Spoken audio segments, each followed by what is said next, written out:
Under the glittering chandeliers of the Élysée Palace, the room held its breath. It was the opening day of the Forum for Global Partnership and Stability, a summit France had hosted for decades, inviting leaders from across Africa and Europe to discuss shared futures, cooperative growth, and security integration. But behind the marble columns and diplomatic smiles lay an old wound, and today it was about to be reopened. At the head of the oval table sat President Emmanuel Macron, impeccably dressed, calm, composed, and carrying the weight of a republic built on centuries of power and prestige. To his right sat a rotating circle of European dignitaries. To his left, a line of African presidents, ministers, and economic advisors, most of whom had been chosen not for their defiance, but for their familiarity. But the room's energy didn't orbit Macron.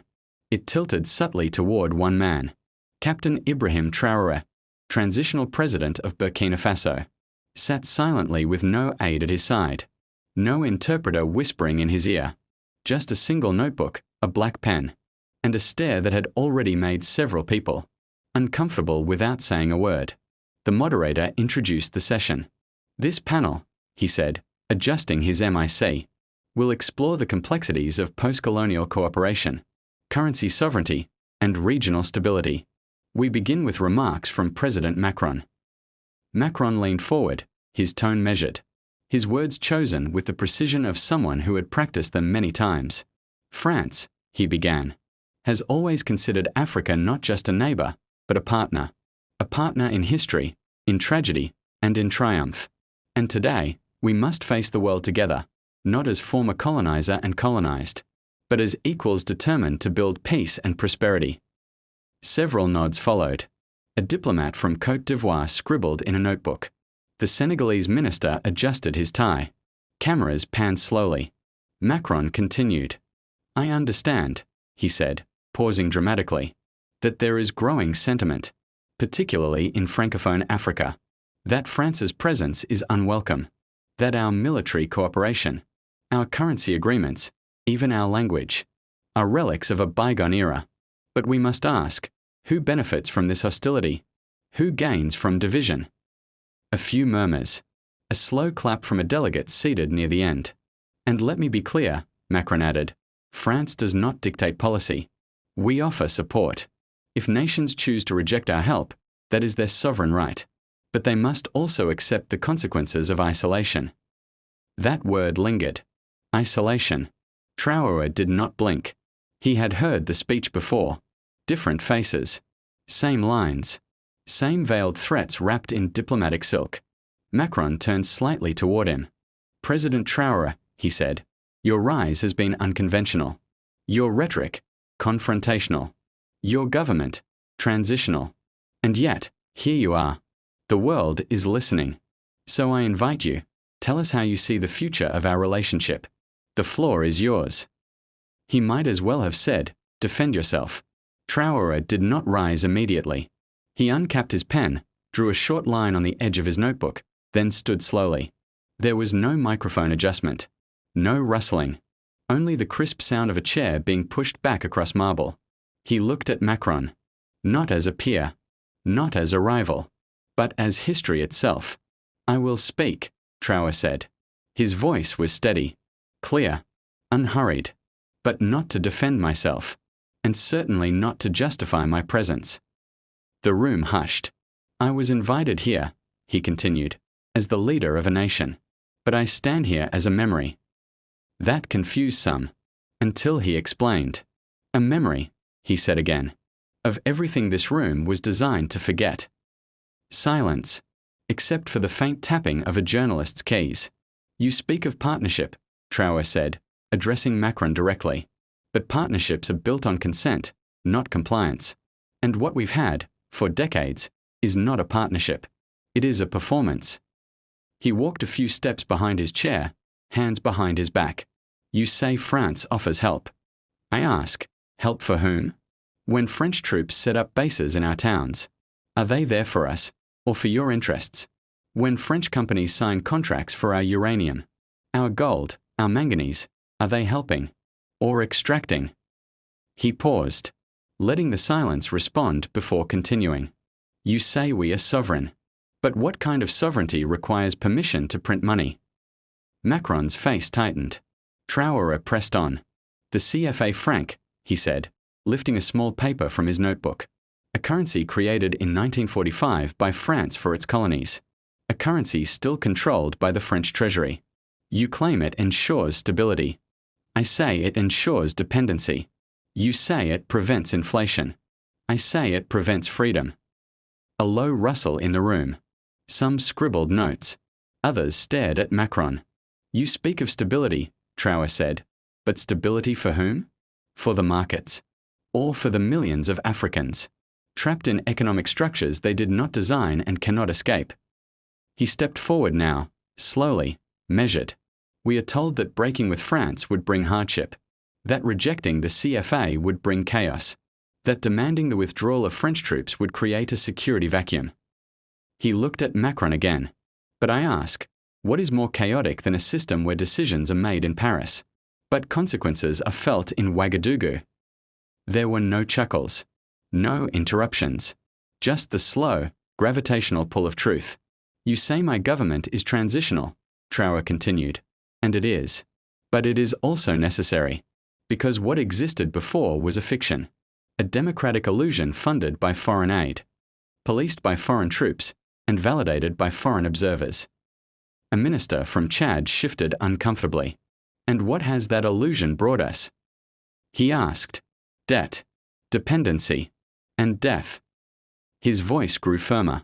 We have died while others profited. We have starved while others exported. And when we rose to say enough, we were called emotional, unstable, dangerous. He turned fully toward Macron. But let me ask you, Mr. President, what is more dangerous? A man who says no more? Or a system that has said not yet for 60 years?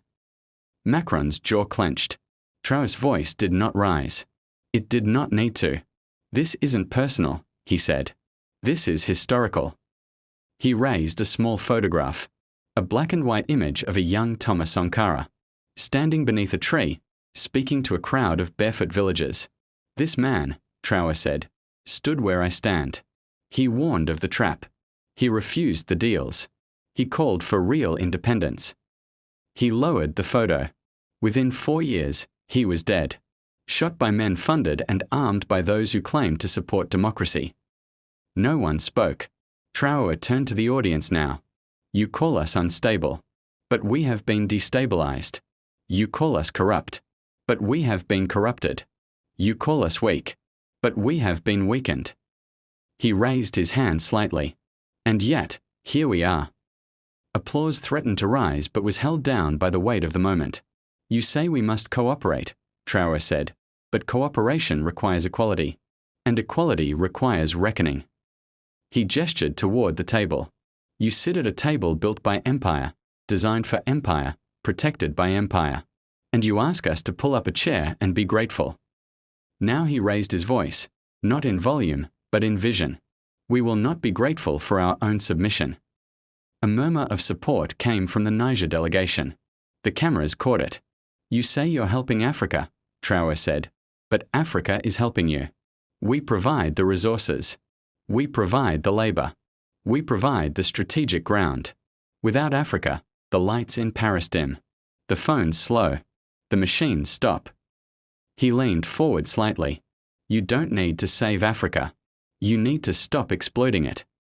Macron opened his mouth, closed it. Traoré noticed. And I know, he said, this is uncomfortable. But that's the point. Comfort has maintained the lie. Discomfort can finally reveal the truth. A long pause. You say you want dialogue, Traoré added. Then listen. He pointed toward the glass doors, where a crowd of young African journalists watched from a distance. They are the future, not your think tanks, not your economists, not your military advisors. Them. And then, with a final breath of clarity, he delivered the words that would become headlines, hashtags, and history. We will no longer ask to be included in your future. We will define our own. And yet, Mr. Macron, you stand here, representing a republic that prides itself on libet, egalite, fraternite, while imposing a currency on us that was born not out of equality, but out of coercion. The CFA franc, pegged to the euro, controlled from Paris, dictated by French technocrats. A currency that has served your banks, your corporations, your geopolitical leverage. Do you not see the contradiction? You preach free markets, but bind our economies in a monetary straitjacket. You speak of partnership with Africa, but you forget that partnerships are built on consent, not on inherited domination. When a lion shares its prey with the hunter that once caged it, that is not partnership. It is post-colonial theatre, a masquerade to distract the global stage. Let us strip the masks. France's military bases in the Sahel, what purpose do they serve today? Is it security? Or is it surveillance? Are they outposts of protection or projections of power? You may call it counterterrorism. We see it as neo-imperial logistics, the garrisoning of black lands for white interests. When we asked you to leave, you hesitated. When Mali expelled you, your media cried chaos. When Niger did the same, your diplomats panicked. When Burkina Faso stood firm, your ministers whispered of isolation. But we are not isolated. We are liberated. We no longer seek your permission to breathe as sovereign peoples. Our ancestors did not die under your whips, so that our children might live under your interest rates. They did not bleed in the trenches of your world wars to be buried beneath your economic doctrines. You say you want to help Africa rise. Then move aside. Stop deciding for us. Stop funding puppet regimes. Stop co-authoring our policies in the chambers of your foreign ministry. If you truly believe in African dignity, then acknowledge your past, not in polite speeches, but in structural change. Return what was stolen, not just artifacts, but capital. Not just bronze masks, but market access. Not just apologies, but reparations. And yes, we say the word you fear, reparations. Because colonialism was not just a moral crime, it was a theft of centuries, a siphoning of value from black soil into Parisian vaults. The Louvre may dazzle with African art, but our museums remain empty. Your pension funds swell with uranium wealth, but our children study under broken roofs lit by candlelight. What we demand is not vengeance, it is balance. You ask, what does Traoré want? I want a world where no child in Ouagadougou has to learn French history before their own, where no soldier salutes a foreign flag to defend his homeland, where no currency ties us to colonial ghosts, where the future is not translated in Paris, but spoken boldly in Bambara, Moor, and Dioula. You see, Mr. Macron, our resistance is not against France. It is against the illusion of benevolence that cloaks exploitation. It is against the polite tyranny of summits and declarations that never translate into justice. You offer us aid. We ask for accountability. You send delegations. We send back our truth. And if you fear this truth, then it is not we who are radical. It is your system that is brittle. You built a francophone empire. We are building a Pan-African destiny. This is the rupture you feel. This is the reversal history demands. And no amount of diplomatic charm, no grand speech under golden chandeliers, will stop the tide that now rises from Accra to Algiers, from Dakar to Dar es Salaam. We are not your periphery. We are not your project. We are the pulse of tomorrow, and we beat on our own terms now. We are not your periphery. We are not your project. We are the pulse of tomorrow, and we beat on our own terms now. The room remained silent, the chandeliers indifferent witnesses to a shifting paradigm. It is true, Traoré continued, voice unwavering, that some fear change. Some prefer the comfort of familiar dominance. But that comfort preserves injustice. That Stasi silences progress. At that moment, Macron's composure cracked, ever so slightly, his fingers tightening on the table edge. Traoré did not relent. You may control our money. You may train our leaders. You may guard our skies. But you do not own our dignity. You do not legislate our destiny. He paused, letting each sentence resonate. Listen closely. President Macron, he said, because I will speak slowly, not to patronize, but to emphasize clarity. Africa seeks no charity. We will not beg for relevance. We will assert our agency. He lifted another photograph, a generation of Burkinabe children. books in hand, gathered in a rural classroom under half-built roofs. These children, he said, are not charity cases. They are not footnotes in your foreign aid reports. They are authors of futures already in motion. Slow nods came from North African delegations. A camera zoomed toward Traoré's calm defiance. You might call this radical, he said softly. But let me define the word for you. Radical is believing your soil.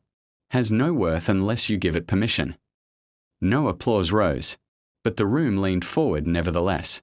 I did not come here to fold into your order, he stated, raising his hand for emphasis. I came to transform it, to demolish the old fault lines of exploitation, to speak in the tongues you once banned, of songs you once erased. He looked once more at Macron. You asked earlier, Mr. President, who is President Traoré? What makes him credible? There is your answer. He gestured at the microphone stand that had remained silent throughout.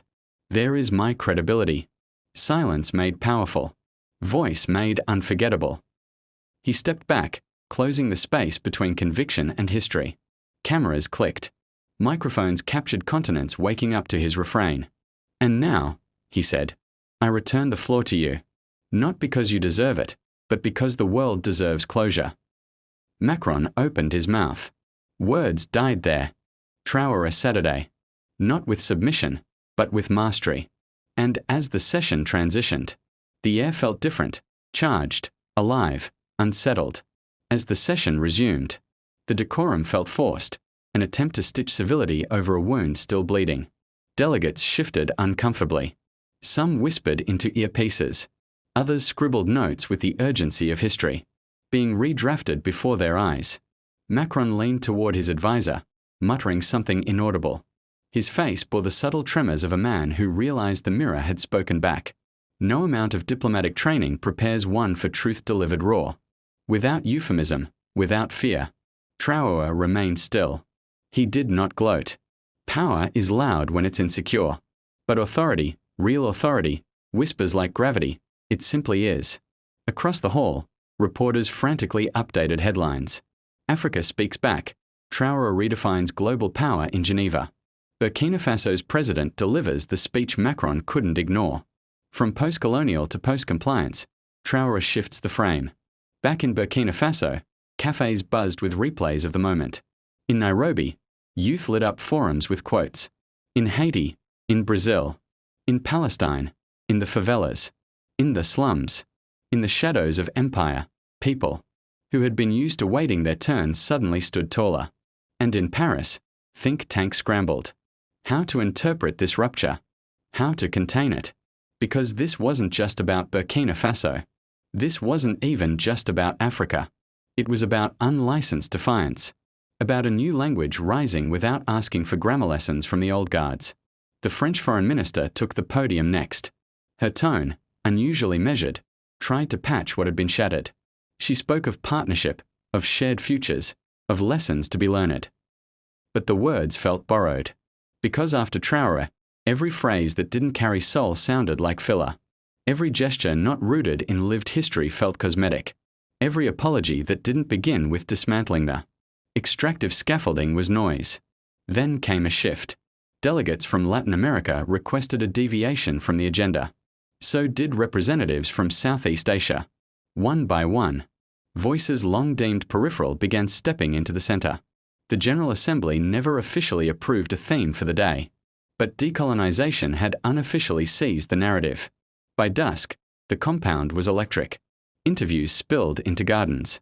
Security doubled. Reporters from state-aligned Western outlets found themselves sidestepping questions about the morality of structural hegemony. Traoré was already in transit. His convoy moved quietly through Geneva's narrow arteries. No sirens. No flags. Just tinted windows and the pulse of change sitting inside. In the backseat, he reviewed a worn notebook. Not a screen. Not a dossier. Just paper and ink and resolve. Scribbled were ideas for educational reform, regional agriculture autonomy, and a constitutional amendment. Proposal drafted by young legal students in Ouagadougou. No one knew it yet, but this notebook would later be exhibited at the African Union. headquarters in Addis Ababa under the title, Drafts of Defiance. As his plane departed, French news channels debated his tone. Some called him dangerous, others delusional. A few dared to use the word visionary, but whispered it. Meanwhile, a schoolteacher in Dakar rewrote her lesson plan. Today, her class would study the Geneva Address instead of the French Revolution. Not out of bitterness, but because revolutions belong to all geographies. In Kinshasa, a street artist painted Traoré's face beneath the slogan, "Not a leader we deserved, but the one we finally became." And in Washington, analysts convened. Sanctions were discussed, aid packages reviewed, intelligence briefings updated. But no drone can target an idea. No embargo can mute momentum. Traoré landed to thunderous applause in Ouagadougou, not from officials, but from elders, farmers, market women, children in uniforms held together by safety pins and pride. He didn't address them from a podium.